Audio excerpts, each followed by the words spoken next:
started. Hello, everyone. It's Team Big Cheese Weekend. The team of two, Rachel and Tracy. We've just zoomed back from London, from Bermondsey, from Borough Market, and we're now in the suburbs at Rachel's house. Bless her, she's letting me stay the night. We have cheese. Have cheese. Cheese, let's just hit the computer. I hope everybody's been having an amazing day. We've had two fantastic in-person events, which is the first time this year. We're so happy to have in-person events, and they went down a treat. And if you were at any of those, I hope you had a great time. We are now going into cheese and whiskey, bringing a new pairing partner to the party. And this has come about through Invest Northern Ireland, Invest NI, who are a patron of the Academy of Cheese. And we thank them very much, because since we've been working together and collaborating, we've met the most wonderful people. But tonight I'm meeting two new people that I haven't met from Northern Ireland. So I'm very happy about that. But what's happened is we've got Indie Food, who are a fantastic cheesemongers and delicatessen in Northern Ireland, and they are representing the cheesemakers of Northern Ireland tonight. And we've got three beautiful cheeses which the boys are going to talk to you about, and they've paired them up with some amazing whiskies from Echlinville. If I've said that wrong, I'm sure Peter will sort me out afterwards. Yeah. Rachel's got the whiskey, but first we've got a cup of tea because we can't cope anymore.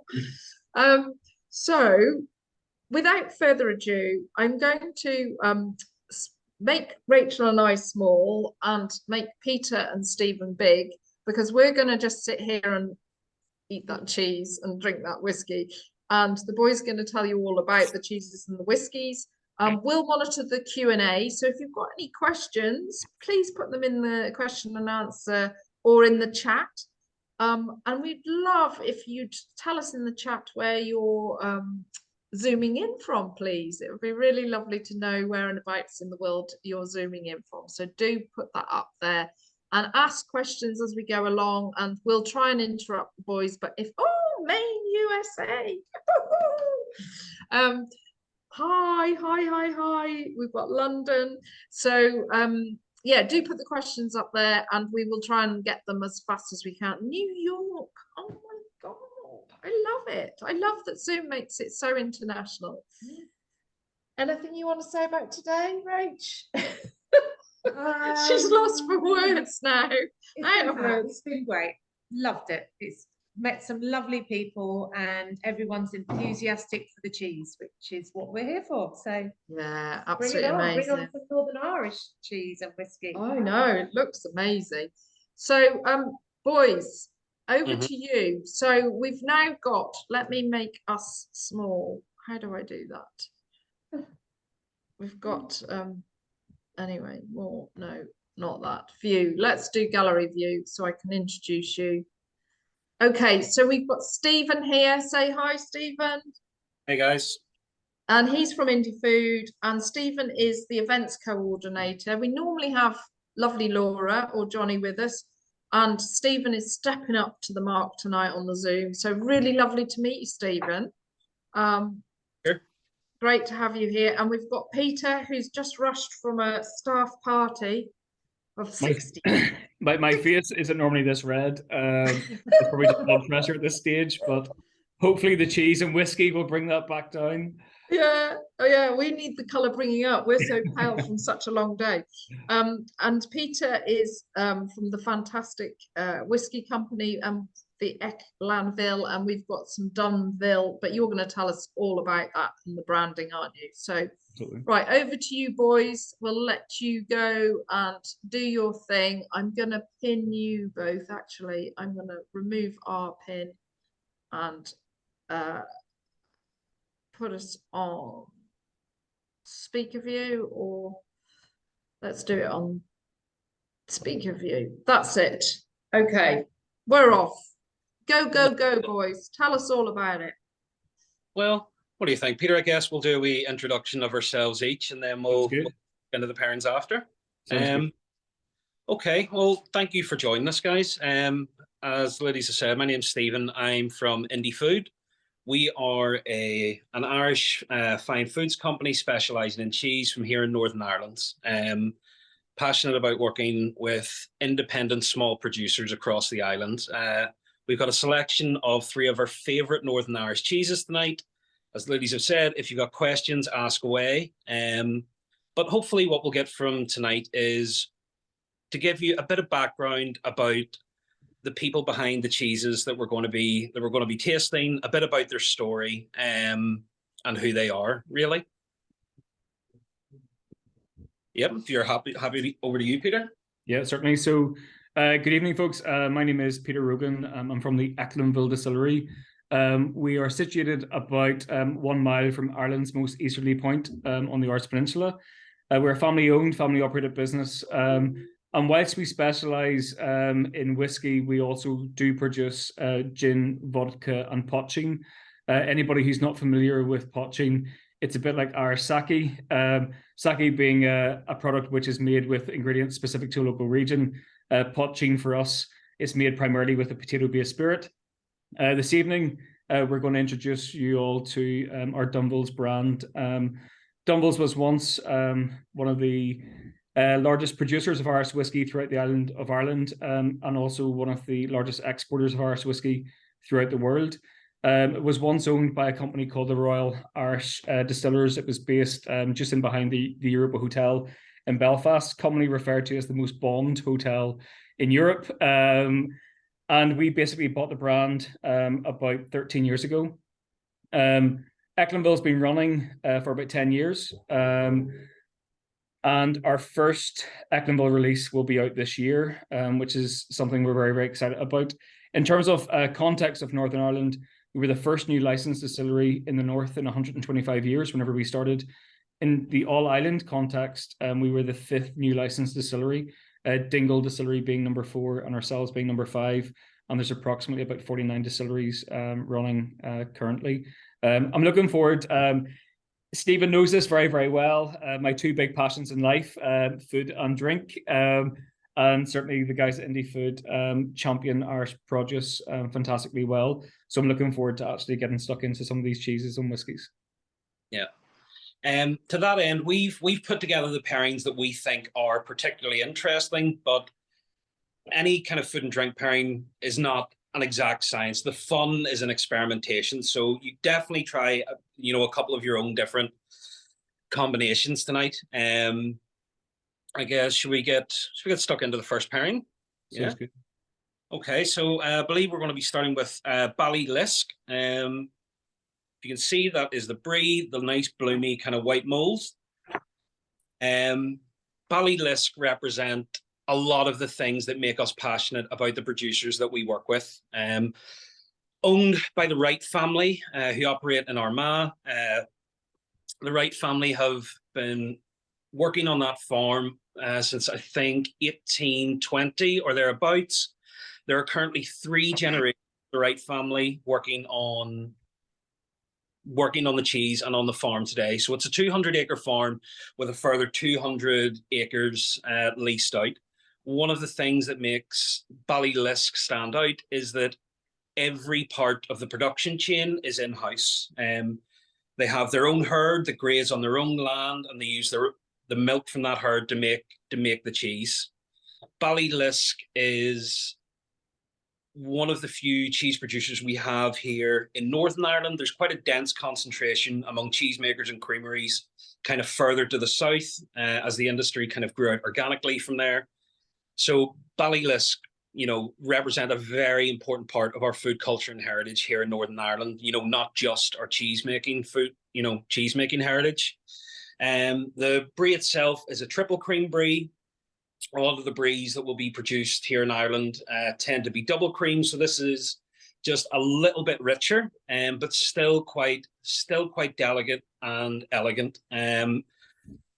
Brie, a style of cheese popularized by an 8th century French emperor called Charlemagne, who was on a trip outside of Paris and tried brie for the first time, loved it, and because everyone wanted to curry favor with him, the rest of the court started eating it, and that filtered down and soon became the national cheese of France. It's one of Brie is a great introductory cheese for people who don't have a lot of experience with a lot of different cheeses, or maybe are a bit apprehensive about food and drink. Very, very approachable. Nothing is too ostentatious or in your face. Nice kind of fruity sweetness. As I say, this is a richer style of brie, but again, not too over the top. Nice, light, and delicate.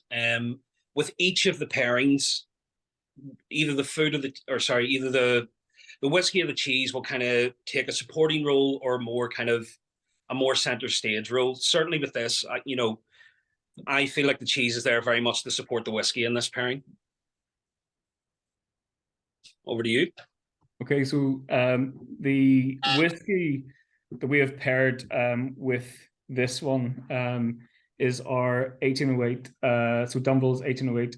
It's named 1808 primarily because that was the year that Dunvilles was founded. On the bottles themselves, you'll see iconic images of Belfast. The Dunvilles family were philanthropists in their own right, and they left a legacy in terms of funding for educational establishments, among many other things.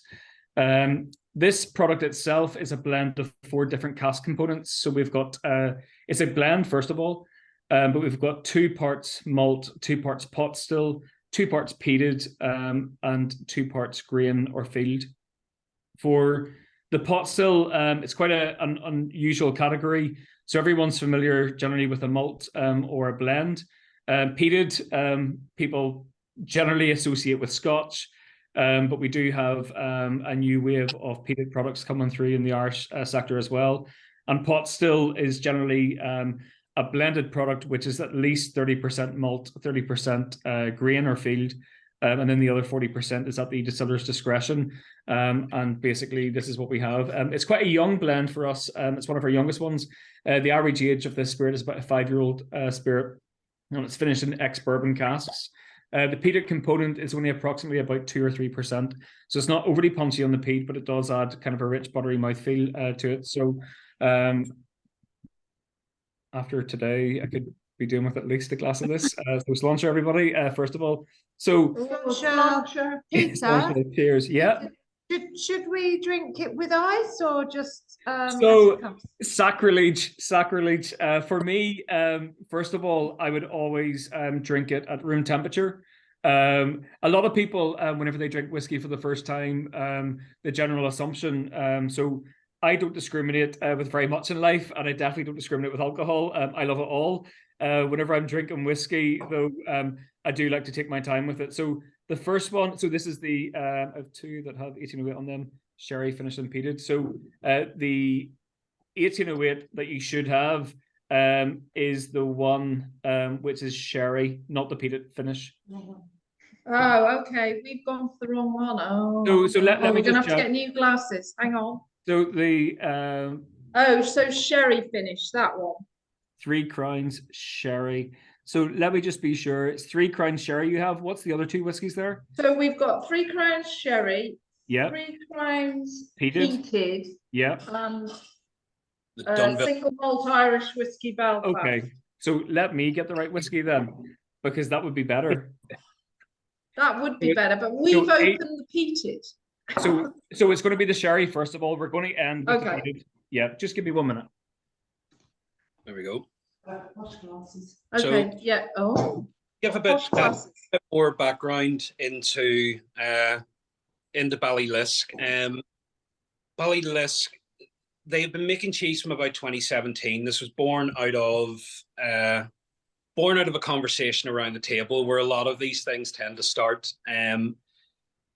Currently, Mark Wright oversees the production and the cheese. Originally started by his brother Dean. Now, unfortunately, Dean passed away 2 years ago, and the decided to keep on cheese production, which, as I say, I can't imagine how difficult a decision that was for the family. But given how large a part they represent in the food story of Northern Ireland, it was wonderful that they were able to kind of keep it on. If you ask Marky credit, he will give large credit to a gentleman called Gary Andrews, who is a dairy technologist here in Northern Ireland, who the family went up and met, and he really kind of helped guide the Wright family through the initial kind of development stages of Ballylisk, and helped shape it into what it was today. But I'll let Peter take back over here. Okay, guys, my apologies. I was going off in a complete tangent on a completely different whiskey there. So this one, our Dunville's 3 Crowns Sherry. So it's the sherry that we're going to kick off with. This one itself, average age is about a 7-year-old spirit. And you've got a blend of 3 different whiskies, which have been finished, first of all, in ex-bourbon. 3 different age statements. The highest age statement actually in this whiskey, believe it or not, is actually a 17-year-old. But the blended age would be a 7-year-old spirit. And certainly, whenever you smell that whiskey, first of all, there's 2 ways that I like to do this. So the first one, to actually get the full bouquet of the whiskey, I literally tip it off in my hand, like so. And literally, you're just getting a bit of the spirit, rub it into your hands. And in terms of the bouquet, the first thing you should get, so for me, I refer to this one a bit like my Irish whiskey, Pinot Grigio. I think it's an everyday whiskey. It's an everyday drinker. There's no big kind of bulgy notes. It kind of just lets the spirit do the talking, but you don't have that kind of viscosity that you would associate with single malts. It is a blend. And certainly the first thing that I get whenever I smell that, it's that kind of cool, crisp, clean. So green apples would be a very strong influence within this. It's those kind of green notes that you associate with whiskies themselves. For us, it's not too dissimilar to, I suppose, the main difference between this one and the peated version. The peated version has been finished in an ex-Islay cask, and that's where the main point of difference comes from with this spirit itself. Whenever you actually take a sip of this whiskey,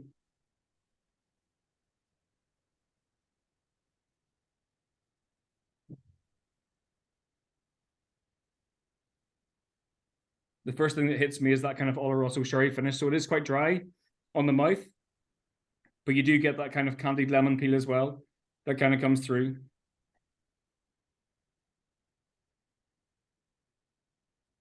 And in terms of the association with the cheese, whenever Laura first introduced me to Ballylisk, this is one of the first ones that we actually sampled together. And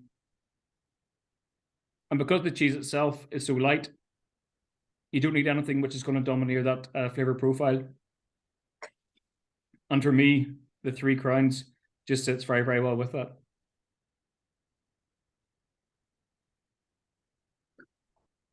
Stephen, any thoughts on the whiskey? Yeah, I am looking forward to the next round because it represents my favorite out of everything that I've got from Echlinville. I having tried both the peated and the sherry, I'd probably lean towards the sherry. That said, I'm very much a novice here, both in terms of working with some of the whiskey flavors. So forgive me if I'm not as detailed as Peter. And also, if my eyes start going by the end of it, it's because I'm not used to drinking neat spirits. So I'm with a professional here. But yeah, as I said, I think that with this pairing in particular, the cheese is playing very much kind of a supporting role to what's going on with the whiskey. One of the nicest things that I get from the pairing in particular is that kind of the textural kind of experience that you're going to get from the kind of combination. So for me, on the nose with the whiskey itself, brown sugar definitely comes through. There's kind of a cindered toffee note. Not necessarily like a maple syrup, but something slightly lighter. And then in terms of the taste profile, you do get that sweet oak that comes through, but also there's a beautiful malty note in there as well. if anyone's familiar with a classic kind of fruit and nut mix, dry ingredients kind of going into a Christmas cake, I get that there within the whiskey. And then there's kind of a very, very light hint of vanilla on the palate. And for me, it's those kind of subtle notes that nearly intertwine with the cheese, just to let each element kind of do its thing and not overpower each other. The cheese is exceptional.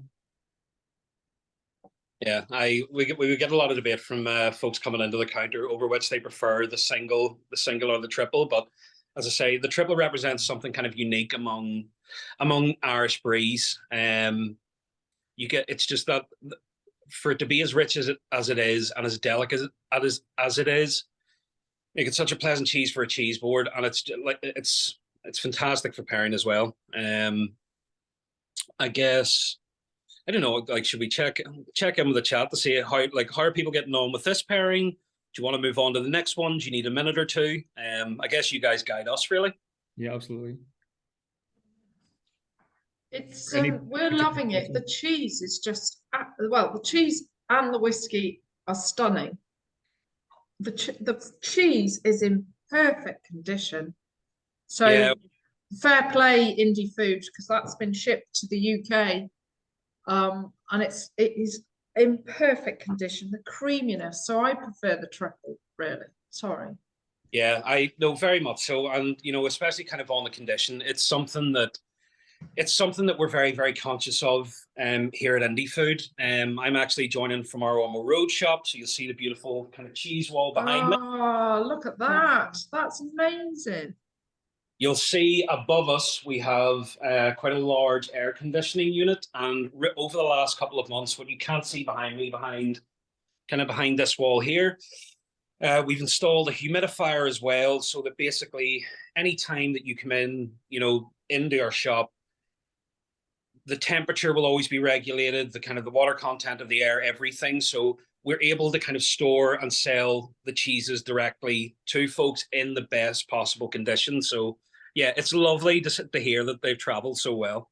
Yeah, it's rare. It's not easy. You're from Northern Ireland as well, so that's fantastic. The whiskey is someone's saying in the chat that they're getting. Sorry, Kirsty Wood. Hi, Kirsty is saying that she's getting candied fruits from the whiskey. Yeah, absolutely. I'm very much getting the vanilla that Peter was talking about, but it cuts. It's quite. I'm not used to drinking whiskey straight. Would normally have it with a bit of ice. If I was in Northern Ireland, as I was as a student, probably straight from the bottle. Yeah, I've been known to do that as well. But it cuts through that richness. As a spirit, it cuts through the richness of the cheese. So it is wonderful, absolutely. Really lovely. In terms of that kind of fat that's associated with the cheese, it just kind of glides through all of that. To kind of that, for me, obviously, I'm very biased whenever it comes to this, but as I said from the outset, this is one of my favorite cheeses of all time. Laura knows every Christmas. This is in very high demand in Indie Food, and every Christmas Eve she always hides one in the shop for me, because it's prize place on my cheese board on Christmas Eve. But my pairing is definitely the Three Crowns with that one, just for those notes that kind of come through. Yeah, it's superb. Yeah, we agree. You get the team Big Cheese Weekend a stamp of approval. That's good. You may move on. The other thing I would say is that, see, with whiskey, you always drink it whatever way you want to. Okay. If you're buying the spirit, I'm a firm believer. A lot of people will say, you must do this, you must do this. If you're buying the spirit, you drink it whatever way you want to. For me, whenever it comes to adding ice or water, I would generally add a little bit of water at the very end, because you manage to get those lighter notes that come through, and by that point the spirit is actually warmed up a little bit as well. Invariably, whenever it comes to any of these spirits, I will always kind of cup them in my hand, because once that heat and that residual heat kind of adds to the glass, the bouquet totally changes as well. So in 20 minutes, that's a totally different whiskey than it was whenever you first started off, and the best eau de toilette you'll get. I've never heard that thing of putting it on your hand either. That's great. We both chipped it in. Yeah. I was only joking about that too, which I am joking. I am joking. You kidders. Okay, tell us about the next pairing. Come on, let's roll. Okay, so the next pairing, we're going to move on to a personal favorite of mine, which is Meeny Hill. Meeny Hill from Dart Mountain.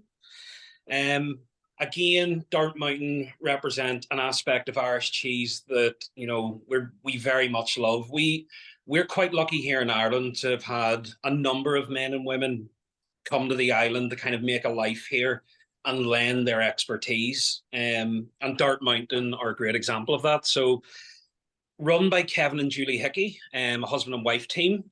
Kevin is from here in Northern Ireland. Julie is actually from Boston, Massachusetts, and moved to Northern Ireland for love, which is a lovely wee reason. And she brought with her her cheese expertise. So Dart Mountain have been on the go. It was their 10th anniversary last year, actually.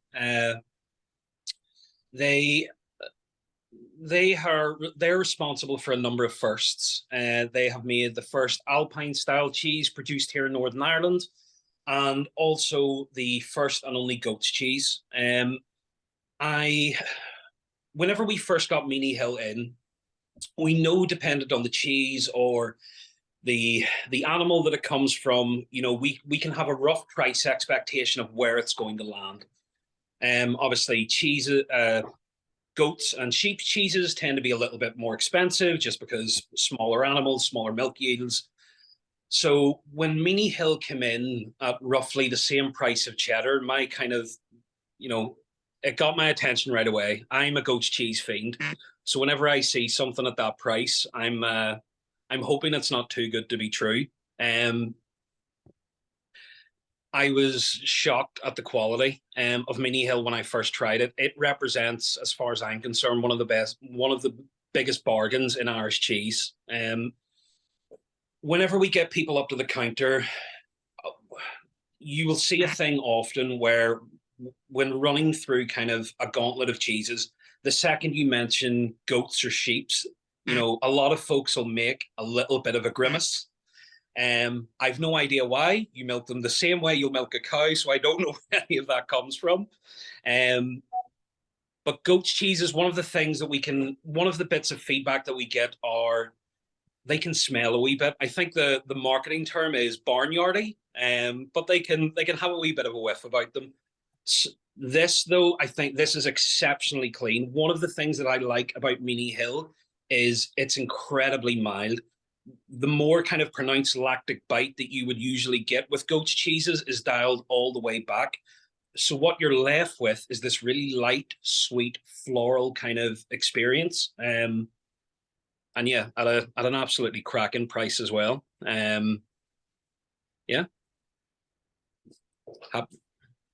Okay, so for this one, in terms of the whiskey,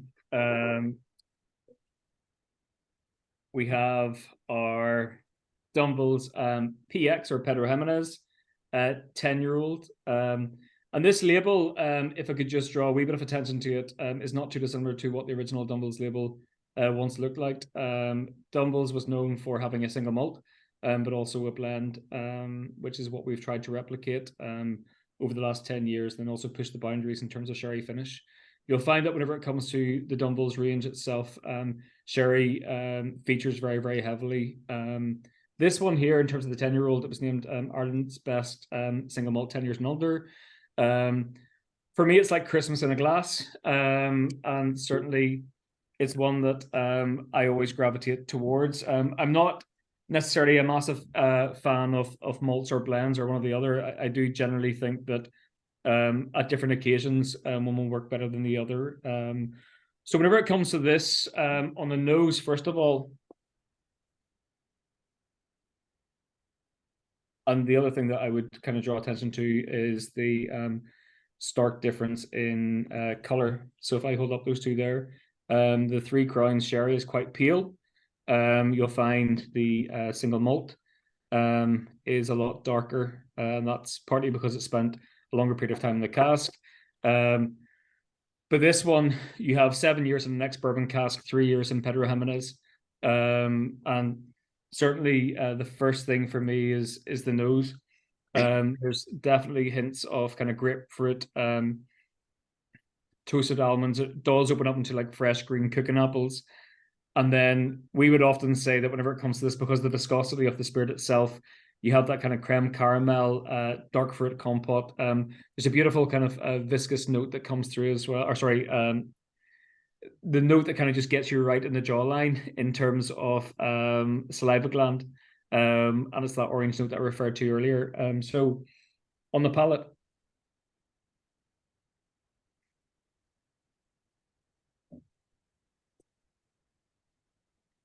I never tire of drinking this.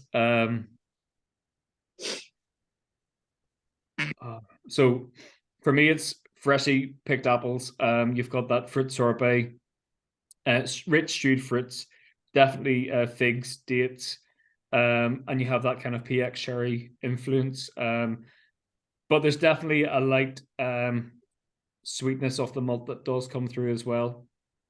And for me, even now, I still get that candied orange note that I come to expect with every one of these kind of Dunvilles releases. For me, in terms of the finish, the vanilla definitely comes through again, but you've got clove, there's spice, that kind of PX sherry note does kind of linger in the background there, and you've got those dried tropical fruits. In relation to how this tastes with the cheese, for me, again, this is one that does feature on my cheese board at Christmas.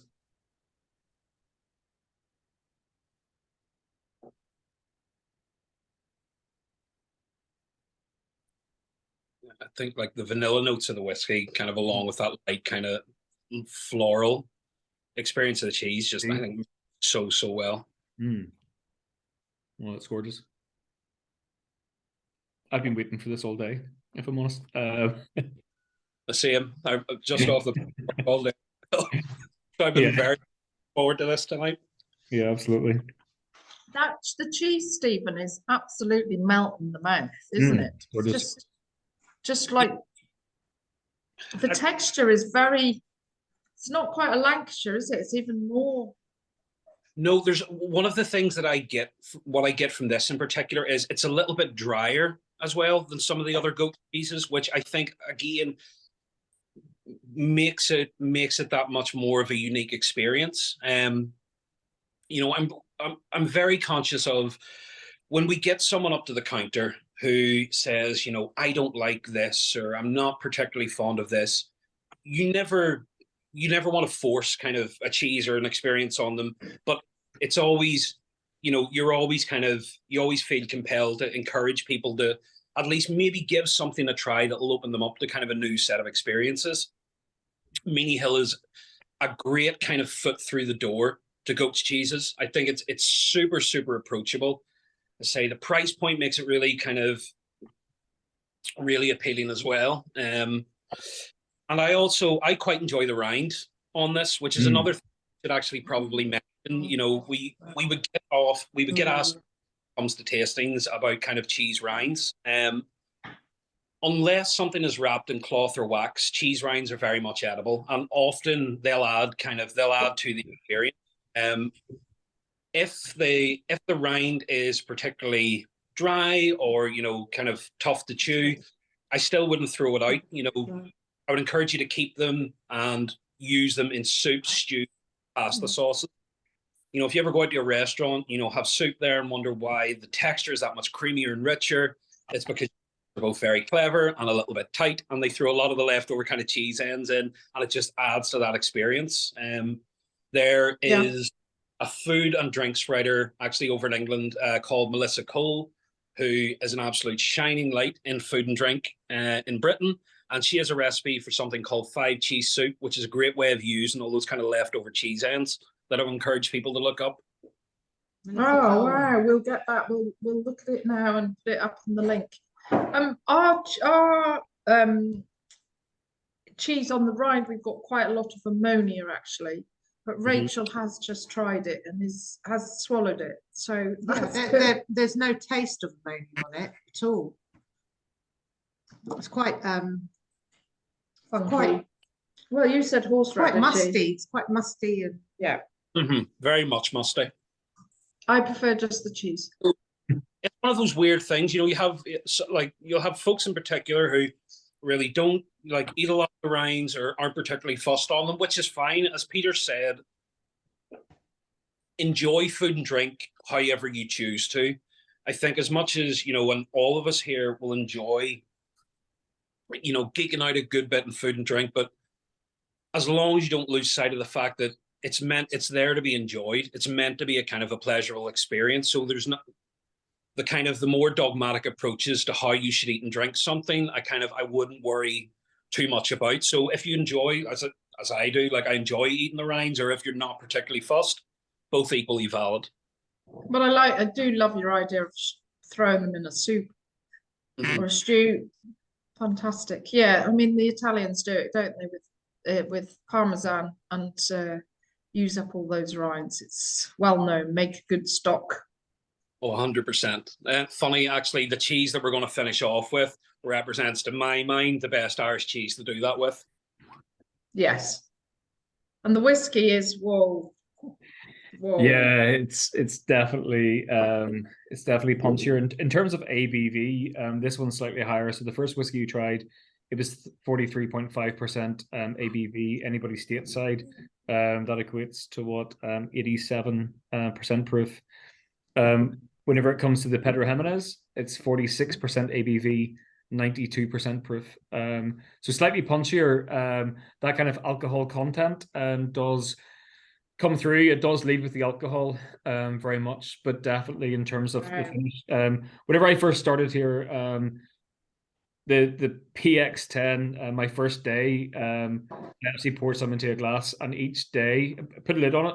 And each day I came back into the office, I literally sat like a complete nerd and smelt the whiskey over the course of a week. And the sugar content from that Pedro Jimenez by the end of that week, whenever we refer to the caramels and those kind of candied notes, it was literally like syrup in a glass. The most fantastic bouquet by the end of the week. Beautiful, beautiful. So what are we moving on to next? So we're going to move on. I guess we'll move on to our final pairing, and a cheese that I absolutely love to both eat and chat about. The legend that is. The legend that is. So the final cheese that we're going to have is Young Buck.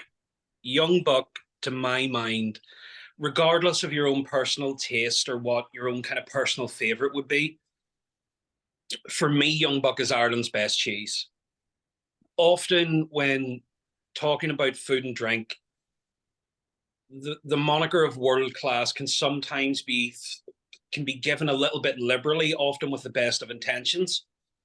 However, even with the meanest of spirits, Young Buck is about as world class a food product as we produce here in Ireland, and again represents the passion of the folks who make all of this stuff. Peter can kind of attest to the fact that the day-to-day in terms of the production of a lot of different food and drink is not particularly glamorous. It's hard work, it's repetitive work. The men and women that engage in it do it because they believe in creating something spectacular. So this is made by Michael Thompson in Newtownards. Mike worked in a lovely delicatessen about a mile or two from where I'm standing now called Arcadia. And Mike ended up helping out a lot and kind of taking over supervision of the cheese counter. Now, one of the things that he noticed was that there was a distinct lack of Irish cheeses. So he wondered why that was the case and why there wasn't more Northern Irish cheese. And it set something off within Mike. So he looked into it, eventually found his way to the Welbeck School of Artisan Food, where he set off to learn how to make cheese. So over the course of a couple of years, Mike learned what he needed to learn, plied his trade. He helped in the production of a number of different iconic cheeses, particularly Stichelton. And he asked the farmer what cheese that what kind of cheese did he think he should make. The only thing the farmer told him was to make something that you enjoy, because you're going to eat it every day for the next 40 years. So, pick something that you like. Mike absolutely adored Stilton. Now, this isn't technically Stilton. This is a Stilton style, because Stilton is region protected. So we have to call it Stilton style.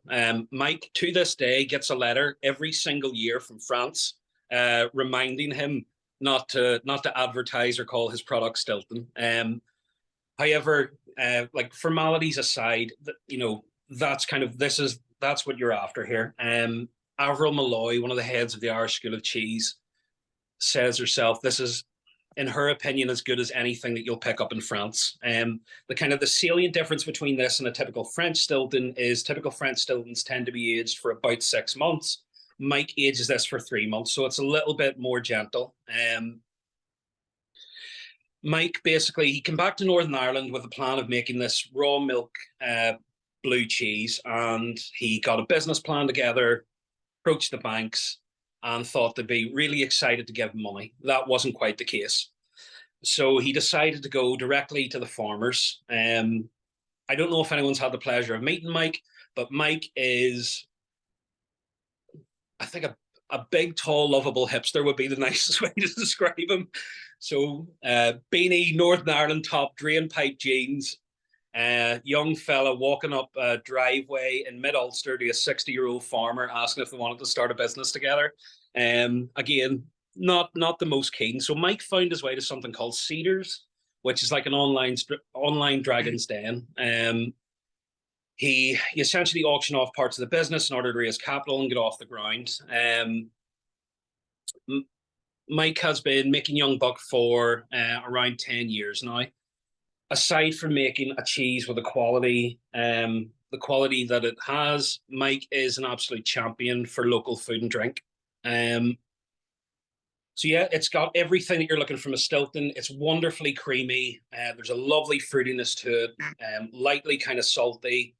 It's super, super delicate, but with a depth of kind of flavor and a lot of things going on with it. Again, a lot like Meeny Hill, when someone comes up to the counter and says to me, I don't like goat's cheese, I would try and encourage them towards young buck, because I think it's massively approachable, and a great way to get in the door with, a wonderful style of cheese. Yep.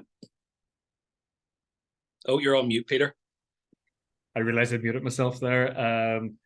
It's an absolute fantastic cheese. The pairing that we have with this one, in terms of whiskey, is our Three Crowns Peated.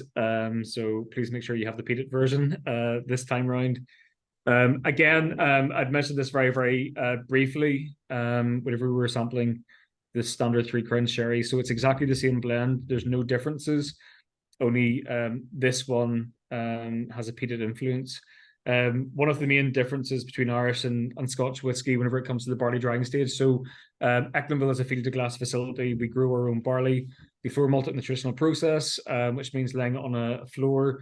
We dampen the barley into thinking, we dampen it, and basically what we try to do is fill the barley into thinking that it's still in the ground. We hand turn it, and as it begins to germinate, we then dry it very, very quickly. We use clean, dry air to dry the barley, and that's one of the main stark differences whenever it comes to Irish whiskey and Scotch whiskey. One kind of caveat to that, a lot of people assume that all Scotch whiskey is peated, and it's not. And likewise, whenever it comes to the difference between Scotch whiskey and Irish whiskey, double distilled and triple distilled, a lot of our products are double distilled, not triple distilled, and you'll find that in the world of whiskey, it was marketing propaganda that went out at a time to make it a positive distinction between Scotch whiskey and Irish whiskey. So for this one, I don't think of it as a heavy peated whiskey. It's only about 12% peat. I describe it as being kissed with peat. It's not overly peaty on the nose, but certainly it has a really, really rich, creamy mouthfeel. And as you begin to process that whiskey, you get that little bit of heat that comes through the spirit itself. So let me just pour some. Again, in terms of color, it is quite light. Average age profile in this spirit is about 7 years old. And again, it's only been finished in an ex-Isla cask, I can tell you, for approximately 12 months. And anybody who is a fan of the likes of Lefroy should like this. So that should give you a hint as to the possible area in which we have got the cask for that one. So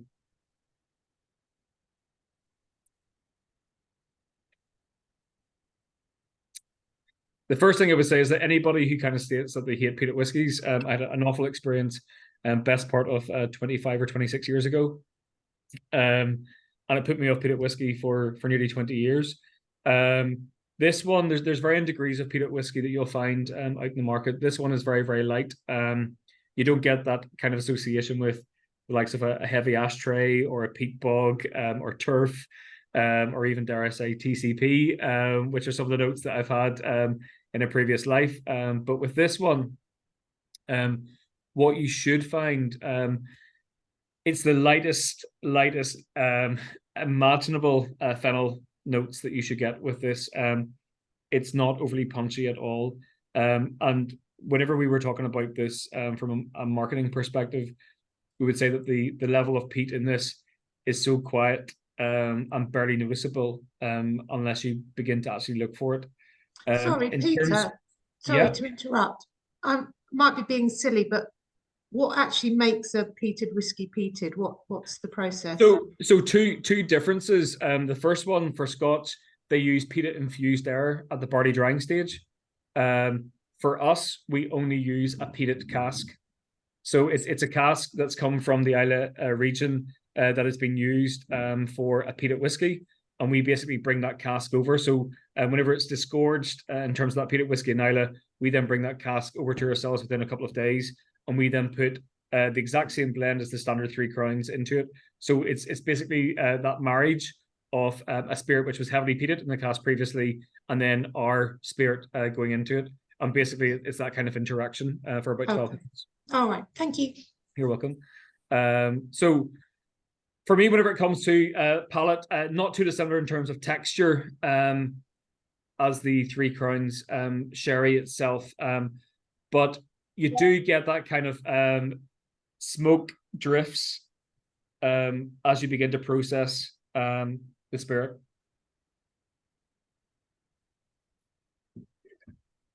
Yeah, I think I saw Kirsty in the chat refer to how accessible this is. I'll echo. I would not naturally drift towards kind of peated whiskies, but I find it super approachable. So smooth, and certainly for me, again, I've probably said about 3 times now how much I'm not a huge peated fan, but this one I can drink. For me, we do a highball with the peated whiskey. We refer to it as an Ibranif, the Branif being the family that actually owns the distillery. But this with pear liqueur, pimento dram for that little bit of kind of old spice heat, and then topped up with ginger beer and kind of 3 dashes of citric acid or a squeeze of lime. It's a fantastic long drink, and that kind of background heat of the smoke just adds to that in terms of texture and mouthfeel. In terms of the finish on this one, so whilst you get that immediate hit of the peat, it kind of leaves very, very quickly. And for me, it's more of a fruity finish. Stone fruits, you still get that sherry influence, which would come from the first cask finish in the Oloroso, which lingers ever so slightly. And then you do get that kind of wave or final kiss of smoke or peat. Again, whenever I describe this, for me, it's kiss with peat. It's not peated infused. And as Kirsty rightly pointed out there, for me, it's a really, really good display of what a balanced peated whiskey as a blend can be. This one was actually named Ireland's Best Blend, believe it or not, and how this actually came about 5 years ago. We were actually on our way back from the Irish Whiskies Awards, and the conversation was very much, where Three Crowns Sherry did really well in those awards, but we thought, I wonder what it would be like with a very small amount of peated. How would that influence the spirit and the finish? And for us, basically out of a 2-hour conversation, a new product SKU was born, and that's kind of where we've ended up with our Three Crowns peated spirit. In terms of the young buck with it, my God, Again, I could eat this by the bucket load. And for me, that little bit of peat just adds a really, really lovely finish to the cheese itself. Okay, it is the most beautiful pairing, and I love the whiskey. It's very savoury, which I think goes really well. Unfortunately, guys, we need to wrap up because we've got to use this Zoom for the next webinar, which is the booze to choose with your red, whites, and blues. Okay. Talk about cheesy titles. Yeah. So has anybody got any quick questions for the guys? Throw them in the chat or any feedback. But I would like to say thank you so much. The whiskies are stunning. I'm very excited to be coming to Northern Ireland. I think it's the beginning of November. That's correct. For a showcase of products, which hopefully I'm going to see the whiskies and meet you face to face, Stephen and Peter. Absolutely. So yeah, not as a plug, but anybody that gets the chance to go up and visit Echlinville, it is an absolutely stunning setting. Peter was the hostess as they were building it, and a couple of times recently for a tour of the area that we're involved in running, and yeah, just beautiful grounds and a stunning set of spirits. Yeah, fantastic. And I want to try the pochine as well. Absolutely. You'll definitely have rosy cheeks like me by the end of that tasting session. Oh no, our little pail running around London has disappeared very quickly. Our 3 bottles are empty, but we didn't share them between us.